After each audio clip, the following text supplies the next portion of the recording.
The birdies are chirping. The ducks, who are birdies, yes, aren't really chirping, but they're quacking, muttering to themselves right now. There's a lawnmower going. I'm not going to shut my window. Please enjoy the sounds of nature and man.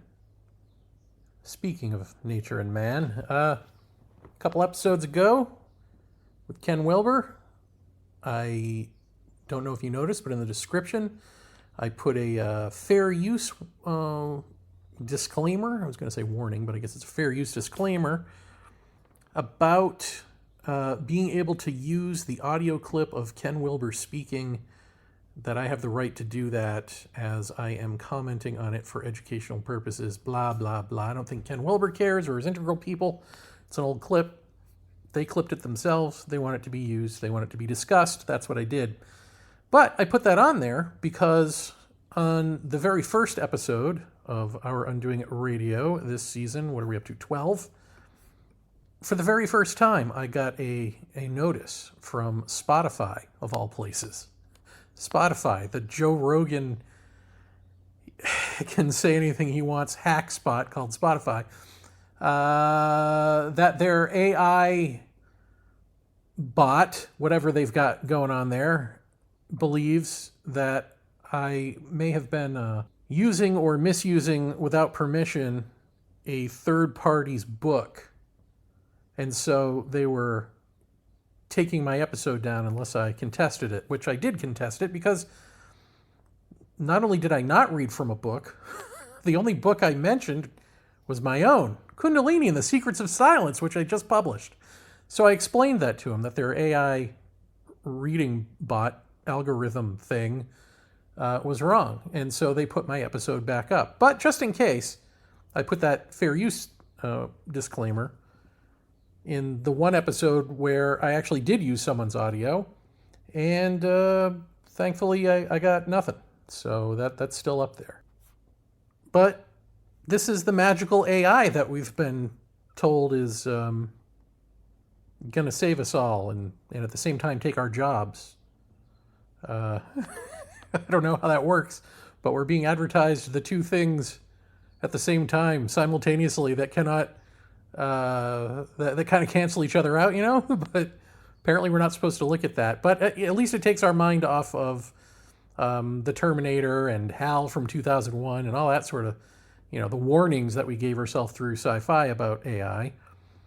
Yeah, no, eventually, once they're done beta testing it on us and on Earth, they're going to get it right, and it's going to be great. No more will you be forced to use it every time you open up your search engine.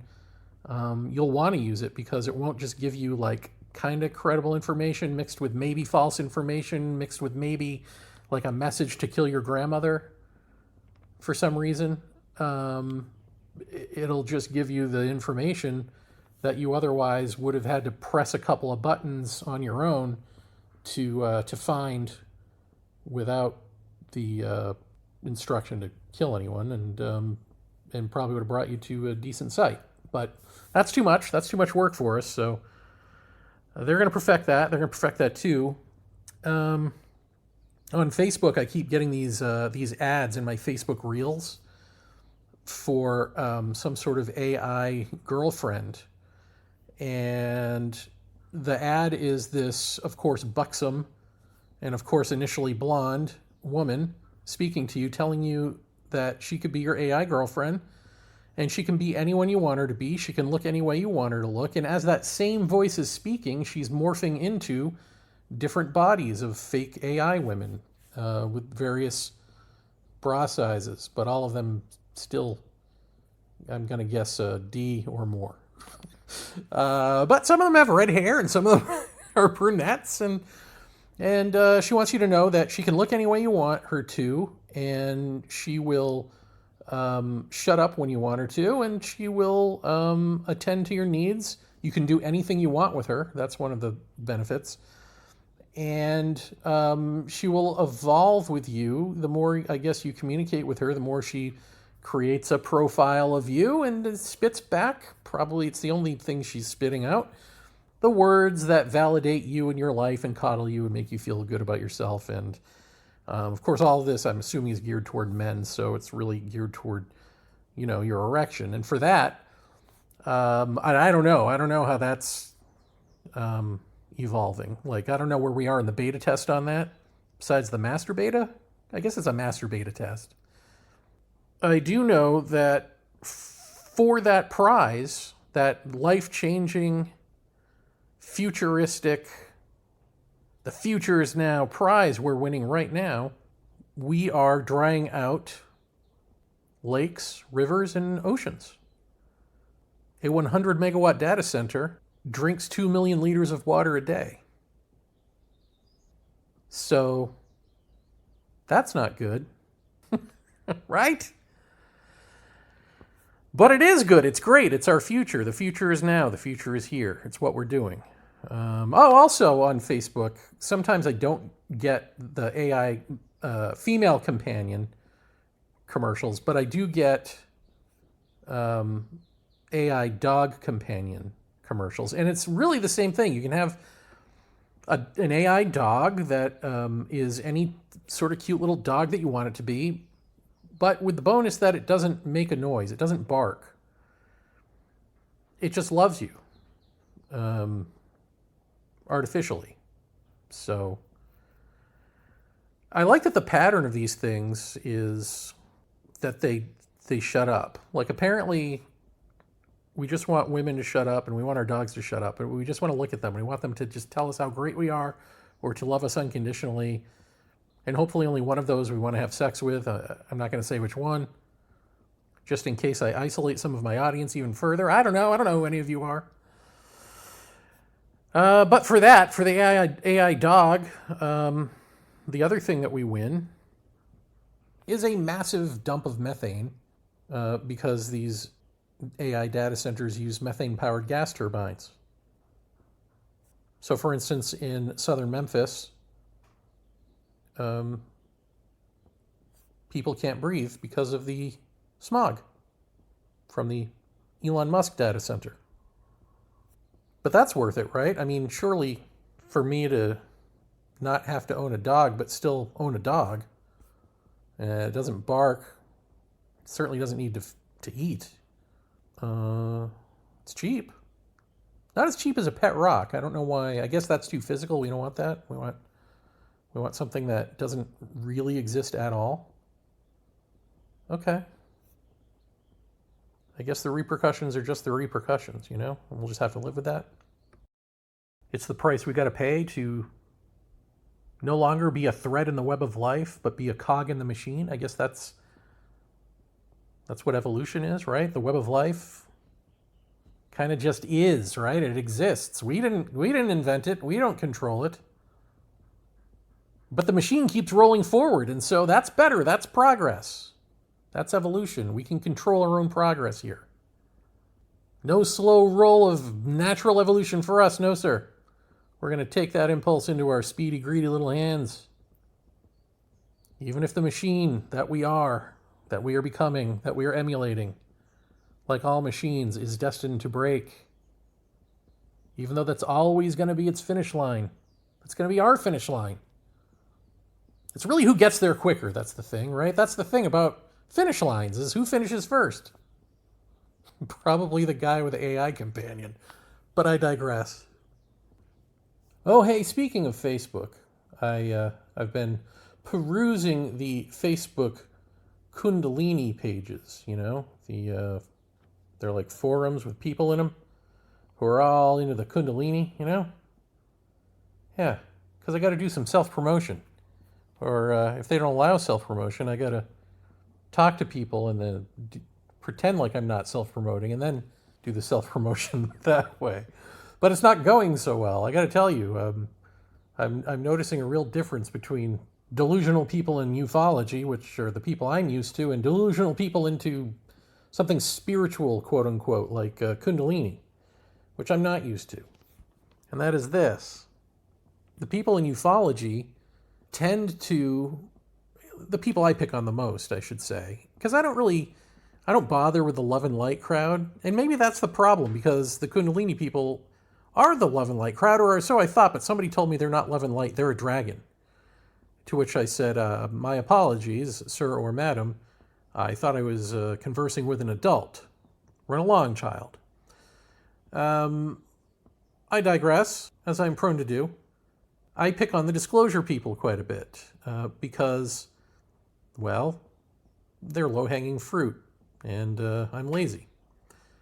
But truth be told, a lot of those people who demand disclosure from the U.S. government, at least they're engaging with what I would consider to be the shallow story we tell ourselves about UFOs and aliens that is not true, that sort of covers up the deeper thing that they represent. But at least there's evidence for it, right? Like there are radar cases, there are nuts and bolts aspects, there are markings from things that allegedly landed, and DNA that you can look at to see if it's aliens or not, or whatever. Like they got a point. There are documents, after all, from the U.S. military pertaining to UAP.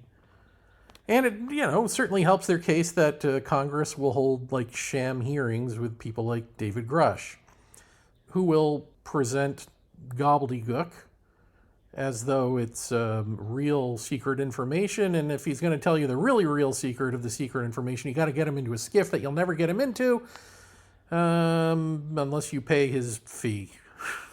You pay for his travel and his hotel.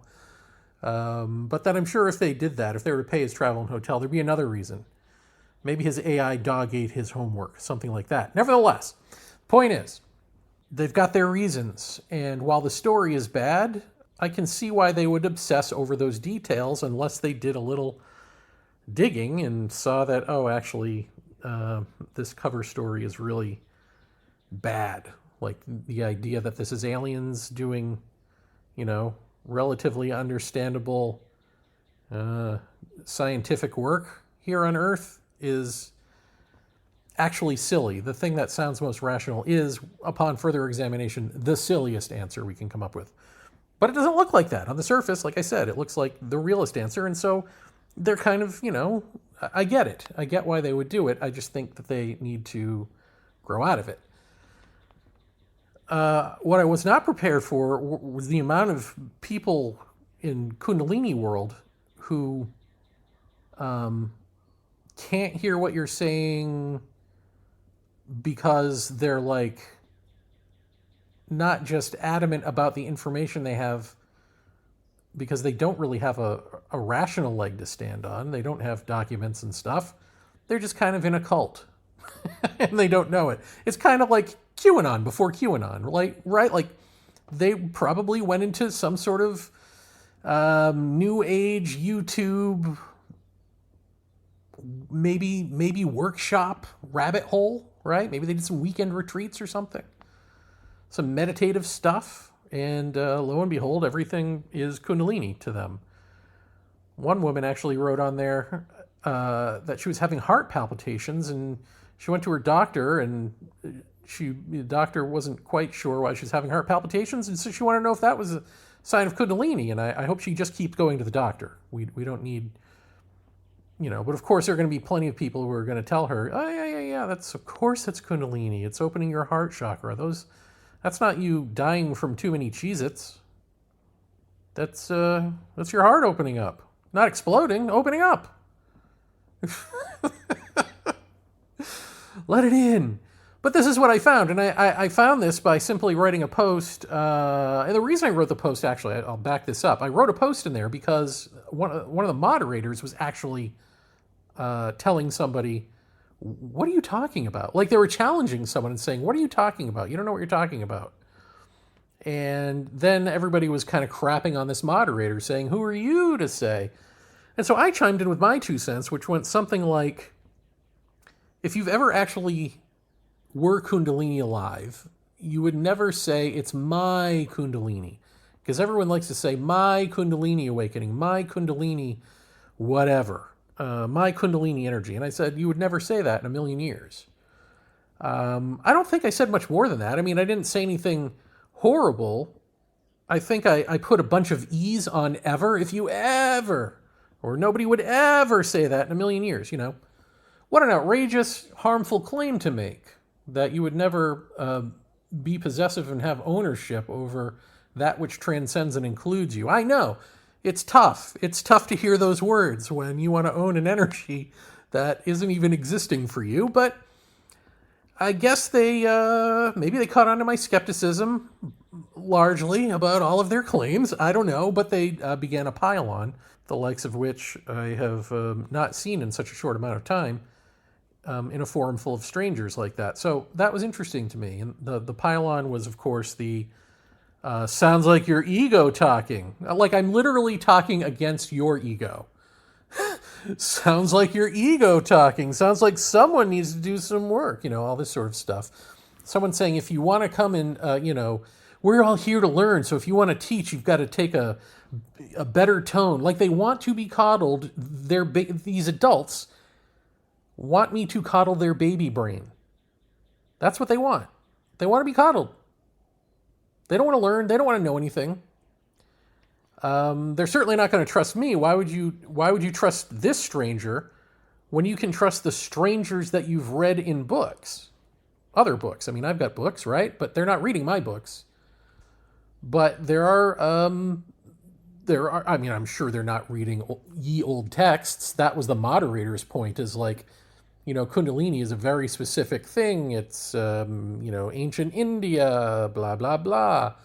Nobody wants to hear that. They want to hear that they can raise their kundalini and have powers. I haven't read Gopi Krishna, which may surprise many of you if you know who Gopi Krishna is. I mean, basically, the two people to bring, well, I guess three people and or entities, let's say, to bring kundalini to the West were Yogananda, Theosophists, and Gopi Krishna. And Gopi Krishna, probably most famously, I don't know, maybe Yogananda, because he talked about Kriya Yoga and, Kundalini Yoga, whatever it is. But Gopi Krishna was like the one who's like, I stumbled into it. I accidented my way into Kundalini activation. Somehow it just happened randomly. And I didn't get any powers. I didn't get anything good out of it. It kind of sucked. It hurt. I felt pain. I had some weird visionary stuff. But ultimately, nothing like in the texts. Well, if it's nothing like in the text, Gopi Krishna, maybe it ain't Kundalini. But he called it Kundalini. He ran with it. And so the legend begins. You can spontaneously activate Kundalini and you feel extreme heat and extreme cold and you'll go through pain and you'll have these symptoms. I mean, this was all his doing as far as I can tell. And like I said, I haven't read him. I think I saw an interview with him or part of one from way back when. He's dead now. But the interview was just nonsense. It was like pseudoscientific gobbledygook. And so I didn't pay much attention to it. But I'm reading about him in The Serpent's Tail, which is a book about tracing sort of the history of Kundalini and or Kundalini claims and how it came to be the way it is now, the way it's thought of. And all roads lead to Gopi Krishna. They've got a big old chapter on him. And I'm reading that and I'm thinking, like, he wrote to this man named Aurobindo when he was originally going through his symptoms and didn't know what they were and was scared. And Aurobindo's this sort of quote-unquote enlightened guru type of guy. So he wrote to him and said, Aurobindo talks about Kundalini. So he says, hey, I've got this Kundalini awakening. I don't know what to make of it. It's not like anything I've ever heard of, but it's happening, and here's what it is. And Aurobindo, writes back and says, that's good. Sorry. Be well. And he writes back like, more is happening. Please be my guru. Take me under your wing. And Aurobindo's like, I'm busy. But eventually, Gopi Krishna comes to write a book, and the book contains a more enlightening sounding, detailed, less painful sort of description of what happened to him. In other words, an embellishment than the original letters that were pure, in that it was just this guy who having these weird symptoms writing to Aurobindo. You compare those letters with the book, and the book is much more extravagant in its claims. And the authors of this book that I'm reading, The Serpent's Tale, are not judgmental about that, because it could just be that with time memory changes, or it could be that with publishing a book, you embellish, or the publisher asks you to, or the editor does. Maybe he's got a ghostwriter working with him who did it. I don't know. But, I mean, to me, it smacks of a publishing embellishment, because it's not like he's remembering more details of what happened. He's actually changing the tone and tenor of what we are to believe was the actuality. So, from this sleight of hand, this semi-work of fiction, we get people who claim to have these symptoms, and on and on. I mean, ultimately, Gopi Krishna, I guess, thought that this was an evolutionary force in man.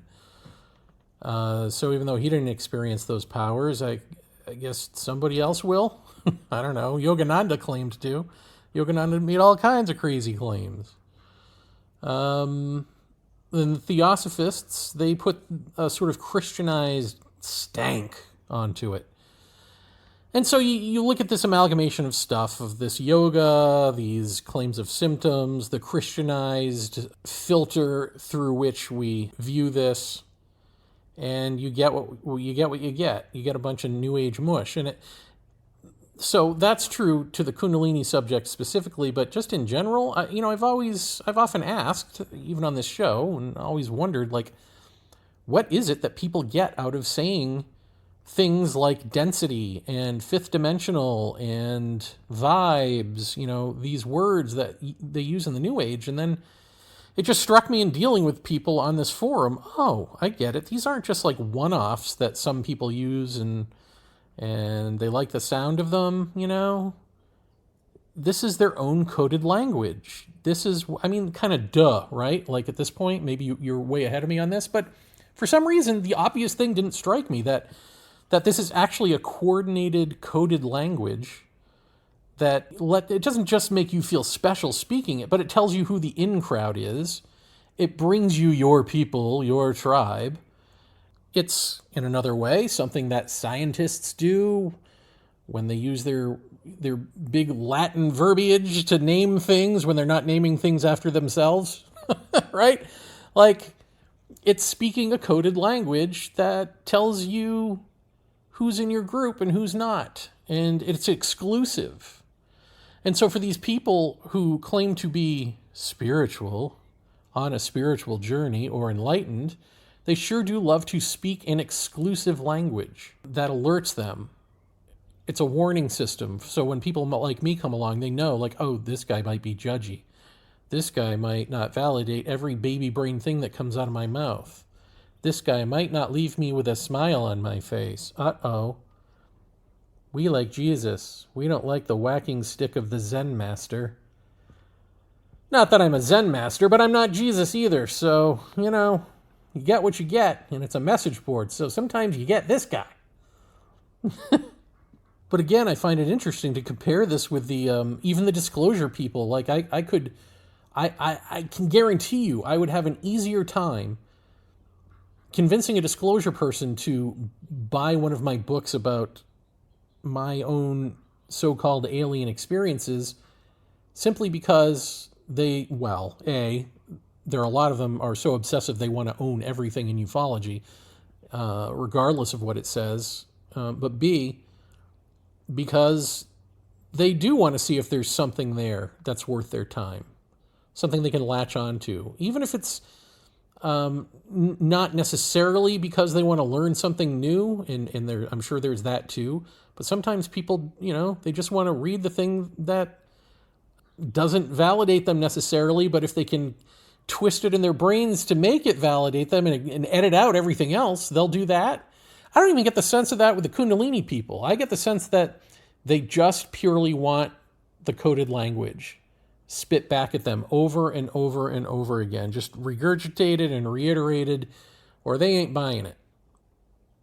I know I've said on this show before that the difference between crowds who speak about spirituality now and back in like Jiddu Krishnamurti's day, which lasted until the mid-1980s when he died, is that back then people were genuine seekers and really wanted to know things, and now people consider themselves masters and don't care, think they already do know, or want to learn just so that they can be the ones teaching it in about a week's time. I mean, they don't want to learn. They want a weekend retreat that gives them a little certificate they can hang up in the back of their YouTube channel and go, look, that's me. Now like and subscribe. But it's even worse than I thought, because it's beyond just sort of a bunch of individuals with individual problems. They literally have formed communities, or a community, sort of a hive mind, through their coded language and through their exclusivity, inoculating themselves against all the judgy types. I guess I just didn't realize how organized that is. Like, I always knew it existed. I always knew these people. I've run into them. I've met them. Some of them I've even liked. I just didn't realize it was part of a larger, organized machination.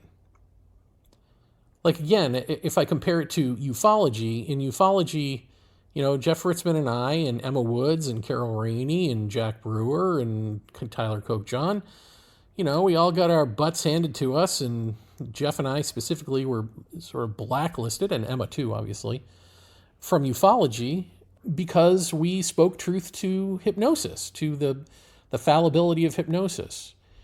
And nobody wanted to hear it. But when I say nobody wanted to hear it, I'm exaggerating. Like, some people wanted to hear it. Some people didn't know and are legitimately like, oh, tell me more. There's none of that in Kundalini world. They already know. And because they're non-judgy types, they don't want to argue, right?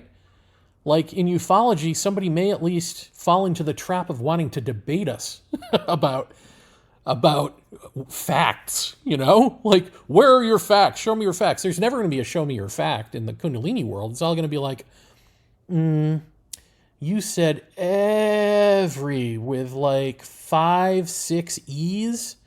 No, sir. I know who you are. You're one of the bad ones.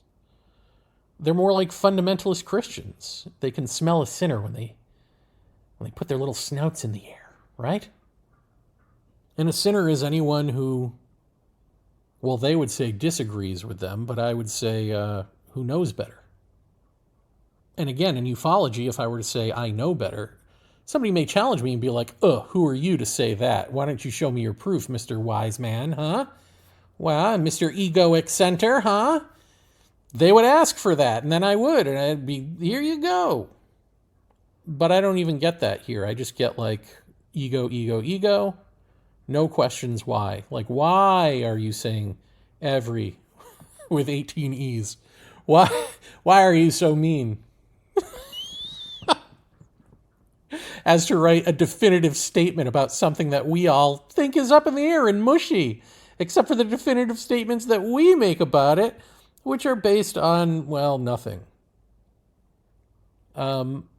But even worse than that, again, I find it amazing because I thought ufology was the bottom of the barrel, and the barrel is bottomless, it turns out. Because one thing that doesn't really happen to me on UFO forums and stuff is like when even when I troll people, even when I am that guy, they don't come on individually and try to convert the entire thread to their shtick. But that's what they did with this Kundalini thing. Like, if you ever see the thread, you would see that people go off on their own tangents about what Kundalini is and what it isn't. Like, the ones who aren't engaging with me are trying to make it, of course, about themselves and their own experiences, and this is what it is, and isn't it amazing, and blah, blah, blah. Or someone will ask a question about their point, and no one's asking me nothing, But they'll ask them questions about their point. And they'll be more than happy to answer. And I've made it a policy now to only answer people who ask me directly, who put my name in their response to me, because otherwise I would be that guy. I would be forever just nuh-uh to everything that everybody says. So let them have their delusions, so long as they don't address me and ask me about it, and then that's when I'm going to have to answer them. And then that's a problem. I will say that there was one man And maybe it was just to shut me up, but it was one man who did the "you're egoic monsters" sort of thing to me. Because none of them ever read the thread, I guess, and realize that has been said over and over again. They just keep saying it like they're the first to tell me I'm an egoic monster. And, I think his question was something like, who died and made you the king of kundalini or whatever? And I was like, I'm glad you asked. Finally, somebody asked me a question that I can get behind. And I said, I'm not the king of kundalini, but I have been living kundalini alive for over 25 years, and so I know of what I speak. There aren't symptoms. You don't turn it on and off and just think about it for a second. People say that this is a goddess energy. A lot of people are saying that in the thread, that it's a goddess, it's her, it's blah. Do you really turn a goddess on and off? Do you really, just basic, obvious questions that we've discussed here on this show. Do you really have symptoms of a goddess? Does she really waste her time? It's the same question with the alien, right? The same shtick I do about like my own abductions. Like, why would an alien race really waste their tax dollars to come down and go boogada-boogada-boo in a synchronistic way that has only meaning for me? That happened to me, and yet it doesn't make sense, or at least it doesn't make sense in the context of aliens that we can understand doing experiments and scientific endeavors and politics. Well, so it goes with Kundalini. It doesn't make sense to say that there is this living, breathing goddess on the other side of life who is something that you control and activate, and or she gives you symptoms that feel like crap but are otherwise meaningless. It just doesn't make sense.